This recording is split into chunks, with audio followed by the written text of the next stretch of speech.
അവർ വഴി പോകുമ്പോൾ ഒരുത്തൻ അവനോട്, നീ എവിടെ പോയാലും ഞാൻ നിന്നെ അനുഗമിക്കാം എന്ന് പറഞ്ഞു. യേശു അവനോട്, കുറുനരികൾക്ക് കുഴിയും ആകാശത്തിലെ പറവകൾക്ക് കൂടും ഉണ്ട്, മനുഷ്യപുത്രനോ തല ചായ്പാൻ സ്ഥലമില്ല എന്ന് പറഞ്ഞു. വേറൊരുത്തനോട്, എന്നെ അനുഗമിക്ക എന്ന് പറഞ്ഞാറേ.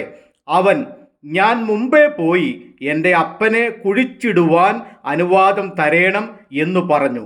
അവൻ അവനോട്, മരിച്ചവർ തങ്ങളുടെ മരിച്ചവരെ കുഴിച്ചിടട്ടെ, നീയോ പോയി ദൈവരാജ്യം അറിയിക്ക എന്ന് പറഞ്ഞു.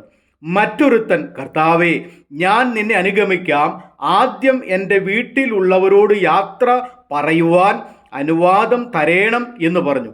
യേശു അവനോട്, കലപ്പയ്ക്ക് കൈ വച്ച ശേഷം പുറകോട്ട് നോക്കുന്നവൻ ആരും ദൈവരാജ്യത്തിന് കൊള്ളാവുന്നവനല്ല എന്ന് പറഞ്ഞു. ലൂക്കോസിൻ്റെ സുവിശേഷം 9-ാം അധ്യായം 57 മുതൽ 62 വരെയുള്ള വാക്യങ്ങൾ. കലപ്പയ്ക്ക് കൈവച്ചവരായ നാം ഒരിക്കലും പുറകോട്ട് നോക്കുവാൻ അവസരം കൊടുക്കാതെ മുൻപോട്ട് തന്നെ പോകുവാൻ ദൈവം നിങ്ങളെ അനുഗ്രഹിക്കട്ടെ. ആമേൻ.